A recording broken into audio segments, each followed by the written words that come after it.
Hello, ഇന്നൊരു special പൊതിച്ചോറാണേ കാണിക്കുന്നത്. അതിനാദ്യം തന്നെ നമ്മുടെ പറമ്പിൽ നിന്ന് അത്യാവശ്യം വലിയൊരു വാഴയില അങ്ങ് വെട്ടിക്കൊണ്ട് വന്ന് വാട്ടി അങ്ങ് വെച്ചു. അതിലേക്ക് ആവി പറക്കുന്ന ചൂട് ചോറ് അങ്ങ് ഇട്ട് കൊടുക്കുവാണേ. ആവി പറക്കുന്ന ചോറിലേക്ക് കാന്താരിയൊക്കെ അരച്ച് ചേർത്ത് ചൂട് വാഴയ്ക്ക തോരനും കൂടെ അങ്ങ് വെച്ച് കൊടുക്കുവാണേ. അടുത്തതായിട്ട് സവാളയൊക്കെ ഇട്ട് നല്ല അടിപൊളി ഒരു കോവയ്ക്ക മെഴുക്കുരട്ടയും വെച്ചു.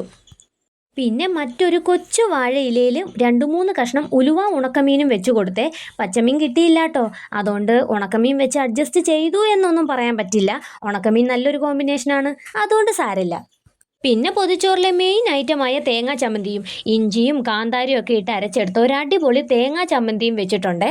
അടുത്ത മെയിൻ ഐറ്റമായ മുട്ട പൊരിച്ചതും വെക്കുക കേട്ടോ. എനിക്കാണോ ഇത്രയും വലിയ പൊതിച്ചോറ് എന്നല്ലേ ആലോചിക്കുന്നേ? വീഡിയോ ലാസ്റ്റ് വരെ കാണണേ. വീഡിയോ ഇഷ്ടമായാൽ ലൈക്ക് ചെയ്യാനും കമൻറ്റ് ചെയ്യാനും സബ്സ്ക്രൈബ് ചെയ്ത് കൂടെ കൂട്ടാനും മറക്കല്ലേ കേട്ടോ. ഒഴിക്കാനാണെങ്കിലോ നമ്മളിന്ന് രസമാണ് എടുക്കുന്നത്. ലാസ്റ്റ് മറ്റൊരു കുഞ്ഞു പീസ് വാഴയിലയിലോട്ട് അവിയലും കൂടെ വെച്ച് കൊടുക്കുവാണേ. അങ്ങനെ ചോറിലേക്ക് ആവശ്യമായ കറികളെല്ലാം വെച്ച് സെറ്റാക്കിയിട്ടുണ്ടേ. ഇനി എൻ്റെ മെയിൻ ടാസ്ക് എന്നത് ഈ വാഴയില പൊതിഞ്ഞെടുക്കുക എന്നതാണ്. നിങ്ങൾക്കോ? കമൻറ്റ് ചെയ്യാൻ മറക്കല്ലേ കേട്ടോ. ഈ പൊതിച്ചോറും കൊണ്ട് ഞാൻ നേരെ പോകുന്നത് അമ്മയുടെ അടുത്തേക്കാണ്. അവിടെ ചെന്ന് ഈ പൊതിച്ചോറും കഴിച്ചിട്ട് വൈശൂട്ടിനെ തിരികെ വിളിച്ചുകൊണ്ട് വരണം. ഈ 2 പൊതിയിൽ ഒന്ന് എൻ്റെ ഹസ്സിനാണേ. അങ്ങനെ ഞാൻ വീട്ടിലെത്തിയിട്ടോ. ഉച്ച സമയമായി, നല്ല വിശപ്പുമുണ്ട്. അമ്മയാണെങ്കിലോ പൊതിച്ചോറ് തുറക്കാൻ പോവാണേ. ഇപ്പം മനസ്സിലായോ? ഞാനും അമ്മയും മോളും ഒരുമിച്ചിരുന്നാണ് ഈ സ്നേഹ പൊതിച്ചോറ് കഴിക്കാൻ പോകുന്നത്.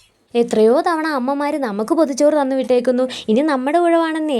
ഈ കുഞ്ഞു ജീവിതത്തിൽ ഇത്തരം മനോഹര നിമിഷങ്ങളെ എന്നും ഓർമ്മിക്കാൻ ഉണ്ടാവുള്ളൂ. അപ്പം ഞങ്ങൾ 3 ആളും ഞങ്ങളുടെ പൊതിച്ചോറൊക്കെ കഴിച്ച് കഴിഞ്ഞു കേട്ടോ. വീഡിയോ ഇഷ്ടമായ ലൈക്ക് ചെയ്യാനും കമൻറ്റ് ചെയ്യാനും സബ്സ്ക്രൈബ് ചെയ്ത് കൂടെ കൂട്ടാനും മറക്കല്ലേ കേട്ടോ. അപ്പോൾ അത്രയേ ഉള്ളൂ. ബായ്.